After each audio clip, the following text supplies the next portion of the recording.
அனைவருக்கும் வணக்கம். மீனராசிக்காரர்களுக்கு எண்ணி 3 நாளில் உங்களது விதிமாறும் நேரம் என்று சொல்லக்கூடிய வகையில் எந்தெந்த நிகழ்வுகள் அமைந்துள்ளன என்பதை ஆராய்ந்து பார்க்கும் போது மீனராசிக்காரர்களுக்கு கிரகநிலைகளின் அமைப்பில் ஏற்படக்கூடிய அதிரடியான மாறுதல் எண்ணி 3 நாளில் உங்களது விதிமாறும் நேரம் என்று சொல்லக்கூடிய வகையில் இந்த வாரத்தில் மிக சிறப்பான வாய்ப்புகளையும் சந்தர்ப்பங்களையும் உருவாக்கி கொடுக்கிறது. நீங்கள் எதிர்பார்ப்பதை காட்டிலும் அதிரடியாகவும் மிக சிறப்பான வளர்ச்சியையும் முன்னேற்றத்தையும் பெறக்கூடிய வகையில் பல நுட்பமான விஷயங்களை செயல்படுத்துவதோடு மிக சிறப்பான வளர்ச்சியை முன்னேற்றத்தையும் இந்த தருணத்தில் சந்திப்பதற்கான முதன்மையான யோகம் வலுவாக கிடைக்க இருக்கிறது. அது மட்டுமல்லாது எண்ணி 3 நாளில் உங்களது விதிமாறும் நேரம் என்று சொல்லக்கூடிய வகையில் ராசியின் நாதர் சுகஸ்தானத்திலும் யோகஸ்தானத்தில் கேது இருக்கும் போது யோகாதிபதியாக இருக்கக்கூடிய சூரியன் ஆட்சி பலம் பெற்றிருக்கிறார். அவருடன் இணைந்து ராசியின் நீட்சி அதிபதியாக இருக்கக்கூடிய புதனும் வலுவாக சஞ்சரிக்கிறாருங்க. 6ஆம் இடமான யோகஸ்தானத்தை 3 கிரகநிலைகள் இணைந்து வலுப்படுத்துகின்றன. முன்னேற்றத்திற்கு முட்டுக்கட்டையிடக்கூடிய காரிய தடைகள் அனைத்தையும் உறுதியாக தவிடுபடியாக்கி மிக சிறப்பான வளர்ச்சியையும் முன்னேற்றத்தையும் ஏற்படுத்தி கொடுக்கக்கூடிய வகையில்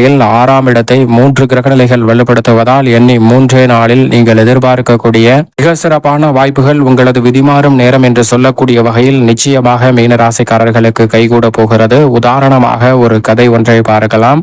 மிக அடர்ந்த காட்டு பகுதியாக பார்க்கப்படுகிறது. அந்த வனப்பகுதியில் நிறைய மரங்கள் இருக்கின்றன. நிறைய மரங்கள் இருக்கக்கூடிய அந்த அழகான இயற்கை சூழல் நிறைந்த அந்த பகுதியில் பிறந்து சில நாட்களே இருக்கக்கூடிய ஒரு குருவி ஒன்று இன்னும் ரெக்கை கூட முளைக்காமல் அங்கும் இங்குமாக தாவி மகிழ்ச்சியாக வலம் வந்து கொண்டிருக்கிறது. இந்த உலகின் அழகை ரசிக்க வேண்டும் என்று துள்ளி குதித்து விளையாடி கொண்டிருக்கிறது அந்த குருவி. அப்போது அந்த வழியாக வரக்கூடிய யமன் அந்த குருவியை பார்க்கிறார். அந்த குருவி மிகவும் மகிழ்ச்சியாக துள்ளி குதித்து விளையாடி கொண்டிருப்பதை பார்க்கக்கூடிய யமன் இன்னும் ரெக்கை கூட முளைக்கவில்லையே என்று குறுகுருவென்று அந்த குருவியை பார்த்து கொண்டிருக்கிறாருங்க.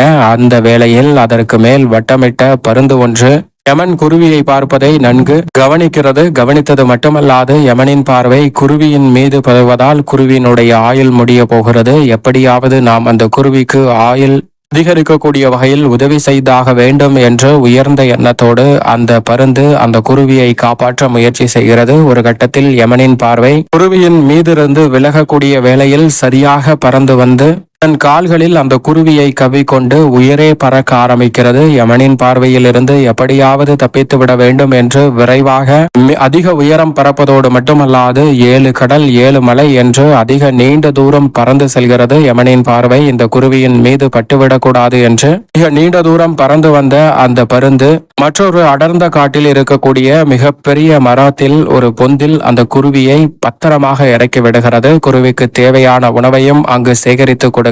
குருவிக்கு ரெக்கை முளைக்கும் வரை அந்த பொந்தில் பாதுகாப்பாக இருக்க சொல்லிவிட்டு நேரடியாக யமனை பார்க்க அந்த பருந்து பறந்து வருகிறது. நேரடியாக யமனை வந்து பார்த்து, உனக்கெல்லாம் மனசாட்சி இல்லையா? ஏன் இப்படி செய்கிறாய்? பிறந்த சில நாட்களே ஆன அந்த குருவியின் ஆயுள் காலத்தை முடிக்க குறுகுருவென்று அந்த குருவியை பார்க்கிறாயே என்று கேட்க அதற்கு யமன் சொல்கிறார், நான் அதற்காக பார்க்கவில்லை, அந்த குருவியினுடைய ஆயுளை பார்த்தேன். அந்த ஆயுளில் இருந்தபடி இது எப்படி நடக்க சாத்தியம் என்று வியப்பில் தான் பார்த்து கொண்டிருந்தேன். அது என்ன என்று பார்த்தால் இந்த குருவியானது இன்னும் ரெக்கை கூட முளைக்கவில்லை. இங்கு மகிழ்ச்சியாக சுற்றி திரிந்து கொண்டிருக்கிறது. ஆனால் இந்த குருவி பலாயிரக்கணக்கான தூரம் உள்ள ஒரு மரத்தில் பொந்தில் வசிக்கக்கூடிய பாம்பு ஒன்றிற்கு இரையாக மாறப்போகிறது என்று அதன் விதி எழுதியிருக்கிறது. அப்படி இருக்கும் போது இந்த குருவி எப்படி அங்கு செல்ல போகிறது என்றுதான் நான் வியப்பில் பார்த்து கொண்டிருந்தேன். ஆனால் விதி வலியது என்று அதை உறுதிப்படுத்தக்கூடிய வகையில் நீயே அந்த குருவியை தூக்கி கொண்டு சென்று அந்த பொந்தில் விட்டது மட்டுமல்லாது அந்த பாம்பிற்கு இரையாகவும் அந்த குருவியை மாற்றிவிட்டாய். இதுதான் விதி வலியது என்று சொல்வார்கள்.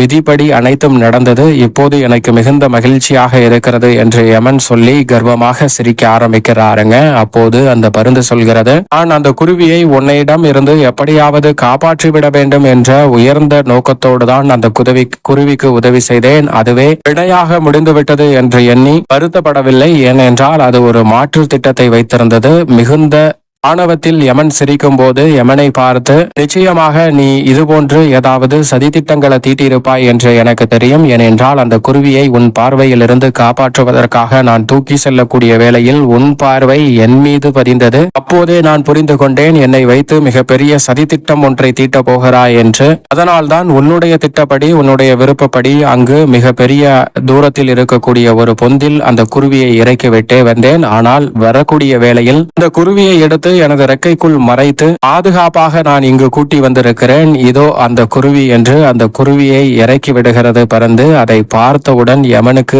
பேரதிர்ச்சி. ஏனென்றால் விதியை மாற்றக்கூடிய அளவிற்கு அந்த பருந்துவின் செயல்பாடு அமைந்திருக்கிறது. அதுபோன்றுதான் இந்த வேளையில் மீனராசிக்காரர்களுக்கு 7.5 சனியாக இருந்தாலும் கூட மிக சிறப்பான வாய்ப்பை அள்ளி கொடுக்கக்கூடிய வகையில் ராசியின் நாதர் யோகாதிபதியான சூரியன், புதன் மற்றும் கேது போன்ற கிரகநிலைகள் அற்புதமான மாற்றத்தை அள்ளி கொடுக்கக்கூடிய அமைப்பில் வலம் வருகின்றன. எனவே நினைப்பதை காட்டிலும் மிக பெரிய அளவிலான முன்னேற்ற வாய்ப்புகளும் சிறப்பான வாய்ப்புகள் நிச்சயமாக உங்களை தேடி வருகிறது. இந்த வேளையில் விரயத்தில் வலுவாக வலம் வருகிறாருங்க ராகு விரயத்தில் இருப்பதால் அலைச்சல் அதிகரிக்கும். உடல்நலம் சார்ந்த விஷயங்களில் கூடுதல் கவனம் தேவை. எதை செய்தாலும் ஒரு முறைக்கு இருமுறை நன்கு திட்டமிட்டு செயல்படுத்துவதால் பல சிரமங்கள் இந்த தருணத்தில் நிச்சயமாக கட்டுக்குள் இருக்கும் மீனராசிக்காரர்களுக்கு.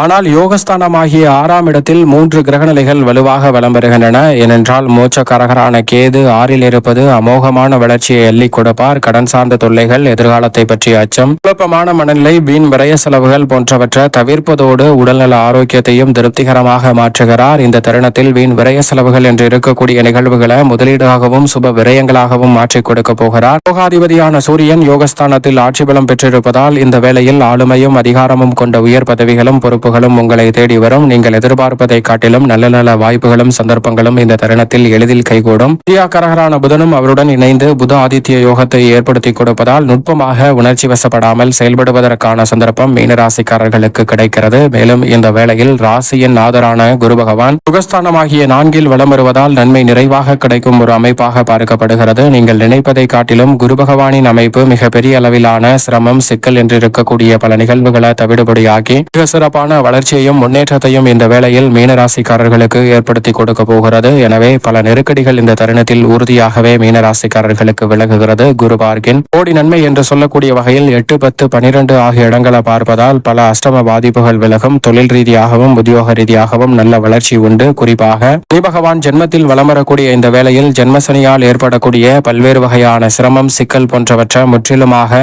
விளக்குவதோடு முன்னேற்றத்தையும் வளர்ச்சியையும் இந்த தருணத்தில் ஏற்படுத்தி கொடுக்க போகிறாருங்க. எனவே பல்வேறு வகையான நெருக்கடிகள் இந்த தருணத்தில் தவிடுபடியாகி மிக சிறப்பான வளர்ச்சி நிச்சயமாக குருவின் அமைப்பால் உண்டு. ஆனால் சனி ஜென்மத்தில் இருப்பதால் கூடுதல் கவனத்துடனும் விழிப்புணர்வுடனும் செயல்பட்டாக வேண்டும். மிக பெரிய அளவிலான முதலீடுகளையும் புதிய விஸ்தரிப்பு திட்டங்களையும் சற்று அளவாக வைத்துக் கொள்வது நல்லது. எதையும் எடுத்தோம் கவிர்த்தோம் என்று செயல்படாமல் சற்று விழிப்புணர்வுடன் செயல்படும் போது மீனராசிக்காரர்களுக்கு ஏற்படக்கூடிய நெருக்கடிகள் முற்றிலுமாக விலகி முன்னேற்றம் நிறைவாக கிடைக்கக்கூடிய முதன்மையான வாய்ப்பும் சந்தர்ப்பமும் இந்த வேளையில் உறுதியாகவே கிடைக்க இருக்கிறது. நீண்ட நாட்களாக இருக்கக்கூடிய பெரிய அளவிலான காரிய தடைகள் இந்த தருணத்தில் விலகி முன்னேற்றத்திற்கும் வளர்ச்சிக்குமான நல்ல வாய்ப்பும் சந்தர்ப்பமும் உறுதியாகவே கிடைக்கும். சனி ஜென்மத்தில் இருந்தாலும் கூட சப்தமத்தில் மங்களகாரகரான செவ்வாய் இருப்பதால் சப்தமஸ்தானம் வலுப்பெறுவதால் திருமணம் உள்ளிட்ட பல சுபகாரியங்கள் இந்த தருணத்தில் தடையில்லாமல் கைகூடும். நீங்கள் நினைப்பதை காட்டிலும் விரைவாகவும் துரிதமாகவும் பல நல்ல சுப நிகழ்வுகளை மாற்றிக் கொடுக்க போகிறாருங்க மீனராசிக்காரர்களுக்கு. சப்தமாதிபதியான செவ்வாய் இந்த வேளையில் மிக அற்புதமான மாற்றத்தை உறுதியாகவே ஏற்படுத்தி கொடுக்க போகிறார் சப்தமத்தில் வலம் வருவதால். மேலும் இந்த வேளையில் சுக்கிரன் பூர்வ புண்ணியஸ்தானமாகிய 5ல் இருப்பதால் பல வகையில நன்மை உண்டு. லாபஸ்தானத்தை மிகவும் வலுவாக சப்தம பார்வையால் பார்க்கிறார். எனவே இந்த தருணத்தில் லாபத்தை உயர்த்தி கொள்வதோடு அடுத்தடுத்து பல திட்டங்களை நுட்பமான முறையில் செய்து முடிக்கக்கூடிய வாய்ப்பும் சந்தர்ப்பமும் உறுதியாகவே மீனராசிக்காரர்களாகிய உங்களுக்கு நிறைவாக கிடைக்க போகிறது என்பதை திட்டவட்டமாக உறுதிப்படுத்துகிறார். கலைத்துறை, அரசியல் துறை